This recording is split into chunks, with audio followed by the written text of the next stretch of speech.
Hi everyone, I'm Jonathan Martin. We all know living in Atlanta can be expensive, whether you're renting or buying a home, trying to afford college, or even pay for a wedding. In our Affording Atlanta series, we're taking a look at some ways you can save.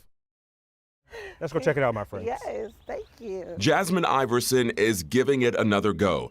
After bowing out of Atlanta's competitive housing market 2 years ago, the salon owner is in a better position to buy now. For me now, I'm more established in my career. I'm making more money, and it makes more sense for me now. Kitchen area.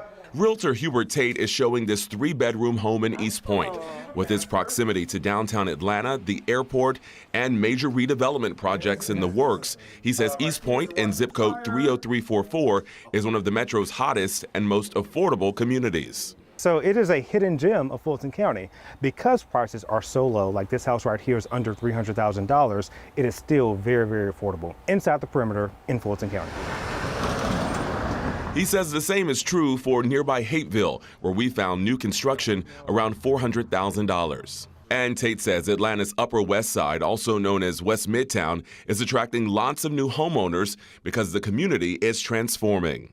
30318, 30314, those areas are really moving. And primarily it's because a lot of investors are looking at that area. For instance, the city is putting the Bellwood Quarry there, which will be the city's largest park, as well as Chattahoochee Works, as well as other affordable housing projects that are happening. Another hot zip code, 30310. With access to the Beltline and the popular Lee and White Food Hall, West End and Southwest Atlanta has become a go-to for many looking to find a more affordable home and live closer to the city. So I like that there's a lot of sunlight. For Jasmine Iverson, this home in East Point fits in her budget of $400,000. But living here would mean a longer commute to work. She's also considering safety and schools as she plans to have children. But in this housing market, she knows she may have to compromise on some things to find a home she likes and can afford. In East Point, Jonathan Martin, 11 Alive News. So this is the backyard. Shante Hughes just furnished his basement. I'm also going to put an actual full refrigerator here later on. And is ready to rent it out. So they have their own personal interests, so if they wanted to come in separate from where I come in. He purchased his home in Morrow last year. He lives upstairs and plans to charge a tenant $1,200 a month to stay downstairs. Having a tenant, the idea was getting someone here to make the home pay for itself. He's among a growing number of homeowners turning to house hacking or purchasing a property, living in part of it, and renting out the rest as a way to reduce or eliminate living expenses. This is definitely not easy. It's taking a lot of work, a lot of money, a lot of time, and it's a lot that you have to do on your own. So. Hughes works in film production, and when work slowed during last year's Hollywood strikes, he relied on extra income from having a tenant for a few months. Bathroom. But he also learned being a landlord can be a challenge when plumbing and other issues popped up. So we have to be responsible for all of the maintenance, everything. Like I can't call somebody to come in the same day and fix something. Like I believe in house hacking. I think it's a great way for people to kind of stay ahead of the curve. Real estate expert Daniel Dorfman runs Atlanta's Roots investment community. He says before you try this, make sure you have the right space and don't make changes that could decrease your home value. Have the basement that could be converted. Have the back of the house that can be converted. Don't just try and fit a space within your home that might not work.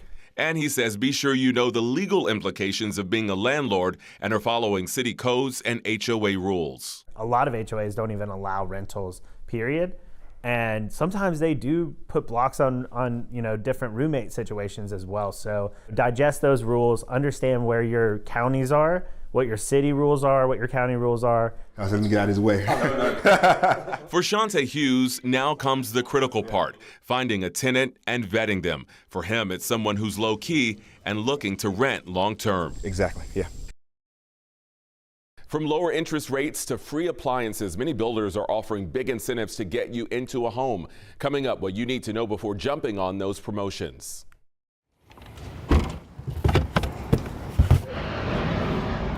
After years of renting, Damon Smith is excited to finally be a homeowner. My goal was to be in a house by the time I was 35, but I'm 36 now, so but it finally happened. It feels great. He felt sidelined by Atlanta's rising home prices and interest rates above 7%. Until he found this new community in College Park, where the builder offered to pay $10,000 of closing costs and an interest rate under 5%. For me, I wanted to jump on that because not only they were offering incentives, and that was good for me, but it would help me to be able to keep more money in my pocket to be able to furnish this home and do other things. In today's housing market, incentives are a lot more common as builders try to entice cash-strapped buyers. Builders often buy a large bulk of loans, allowing them to offer the buyer a lower interest rate. Some are offering lower interest rates, closing costs, refrigerators, washer and dryer, blinds. They're doing everything they can to get people through the door. But Realtor Hubert Tate with Keller Williams Buckhead says before jumping on these promotions, you need to know what conditions come with them. A lot of the builders and developers, they're giving you these incentives, but you have to use their in-house lender or mortgage broker. And for some folks it works, for some it doesn't work at all. He says it's also important to work with a realtor you trust so they can make sure the savings aren't being tacked on as other fees. This is one bedroom here. Damon says his home buying process went smoothly. Now the Atlanta ICU nurse is ready to furnish his new home and hopes to keep more money in his pocket each month. It worked out because honestly, my house note is cheaper than what I was paying in rent. In College Park, Jonathan Martin, 11 Alive News.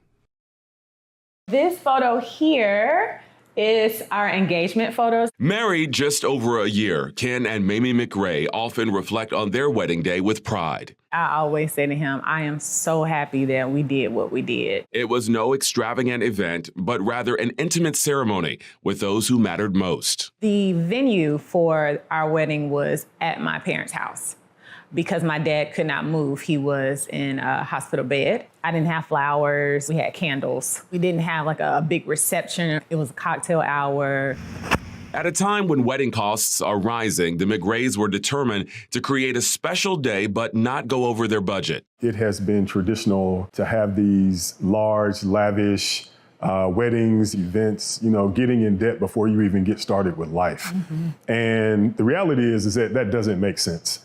According to wedding planning company Zola, the average cost of a wedding here in Atlanta this year is just over $30,000. Among the biggest expenses, the venue, the guest list with food and beverage, and photography. Now it's, no, I don't have to do that. I'm going to do this instead. And this is what our day is going to look like. Wedding and event planner Jahan Bradford encourages cost-conscious couples to be flexible. Breaking yourself away from the concept of the diamond. About when and where they get married, and even the food. Why not have a food truck? Maybe 2 food trucks. Small bites. Getting married at different times during the week. Thursdays or getting married during the day is a big money saver. She says many brides and grooms are also saving by getting married in publicly owned spaces like a park or renting affordable venues through sites like PeerSpace. Others are adding cash funds to their registry to cover the wedding costs. It's looking at what you have, not what you don't have, but what do you have available to you. Bradford encourages couples to identify what's most important to them and spend the most in those areas. This last photo is actually my first Valentine's Day gift to Ken. The McRaes spent about $10,000 on their wedding. Their big goals were for guests to feel their love and feel special about being part of their ceremony. 2 things you can't put a price tag on. You get caught up in the wedding and the focus should be on the marriage. Blessed. Coming up, a look at one of the nation's fastest growing suburbs, and it's right here in Metro Atlanta. It's hard to miss all this changing in Union City. Blighted properties are coming down as new neighborhoods are going up. Ground has been broken for a new Grady Emergency Center. New parks have opened, and major companies like Amazon have moved in. We created over 14,000 jobs in less than 5 years. Mayor Vince Williams says in the past 8 years, Union City's population has increased by more than 30%. So it's no surprise it was recognized this year by Go Banking Rates as the fastest growing city in Georgia and the 4th fastest growing suburb in the nation, with average home values under $500,000. It's because we are turning the page on what Union City was thought of, the perception. It's a reversal from the early 2000s when the area in southern Fulton County was declining. Its economic drivers, Shannon Mall and other large businesses, shut down. And we had to figure out, what are we going to do to resurrect this area? The answer was Atlanta Metro Studios. The soundstage complex opened in 2016 on 25 acres where the mall once stood. It's created hundreds of jobs, attracted new companies to the area while boosting existing small businesses like Gervis Armstrong's Barbershop.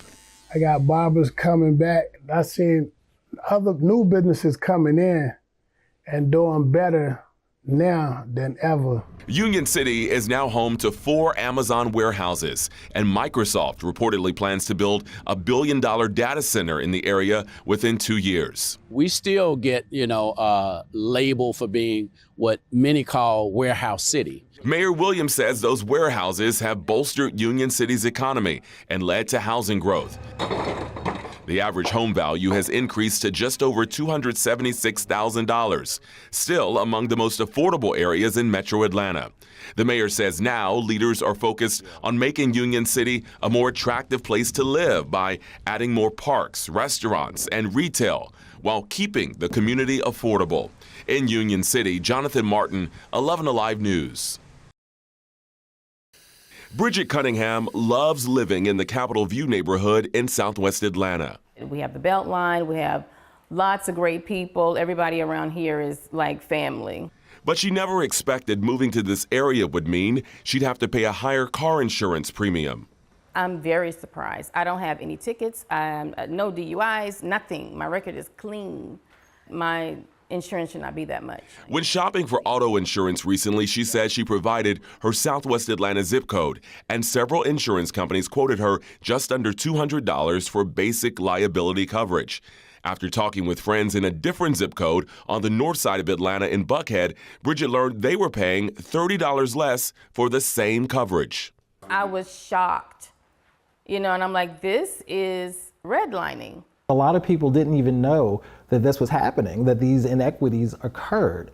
Raphael Baker is a longtime insurance agent who ran for Georgia Insurance Commissioner 2 years ago on the platform of insurance equity. He points to a new Lending Tree study that shows Georgia drivers who live in majority black zip codes like Bridget's pay on average 11% more for auto insurance. Georgia law does not allow car insurance companies to use race to determine your rates, but they can look at your zip code to determine risk and factor in things like crime rates, traffic patterns, and the number of accidents in the area. But it goes a little deeper than that. There are socioeconomic factors that have nothing to do with your driving history, such as your credit score, whether or not you own a home, your marital status. All of those things come into play. It disproportionately impacts black people. So bottom line is there's inequity. Some states prohibit the use of zip codes and credit scores to determine rates. Bridget is hoping Georgia will do the same. Because it's not fair when you're judging, by where someone is living, the zip code. Baker says for now, there are things you can do to save on payments, like bundling your car coverage with renters or homeowners insurance, staying with the same provider for at least a year to take advantage of loyalty discounts, and increasing your liability limits above the state minimum. He says it may cost you more upfront, but you can save more money over time. In Atlanta, Jonathan Martin, 11 Alive News. For years, rent has been rising in Metro Atlanta, but could we finally see prices drop in 2025? A forecast on rent when we come back. It's been a trend the past 5 years, the cost to rent rising in Metro Atlanta. Oh, well, rent costs are definitely up. I knew I was going to pay more in rent here in the old Fourth Ward. We're all nurses, so we make a pretty decent living. Too expensive. If you're not making 6 figures a year, it's pretty hard to find a place. A recent construction boom also created thousands of new apartment units in the metro and more competition, forcing many communities to offer big incentives like months of free rent to get tenants in the door. But this year, those concessions may be harder to come by and rent could rise even higher. There's not as much building that's going to occur in 2025. All of that excess inventory is going to get absorbed. And what we're about to see likely is that rents will start ticking up a little bit, and those concessions that were so great will start coming down. The cost to rent a one-bedroom in Metro Atlanta right now averages nearly $1,600, a slight increase from just 6 months ago. Atlanta's really growing, and there's no stopping it, and then all of those people will need apartments to live in. Oleg Konstantinovsky runs ProMove. The company connects apartment communities with tenants. With Atlanta's population projected to continue increasing, he says long-term, higher demand for rentals will continue to contribute to higher prices. While renting a one-bedroom in Buckhead, for example, could easily run you $1,700, two of the hottest metro areas where you can find lower prices are in Sandy Springs, for example, where the median rent is right now just over $1,400, or in the Cumberland area near Smyrna, where it's about $1,350, which is down about $40 from this time a year ago. But overall, the expert we spoke to said, look, if you've been waiting for prices to drop, that likely won't happen this year, so take advantage of incentives while they last. I'm Jonathan Martin, 11 Alive News.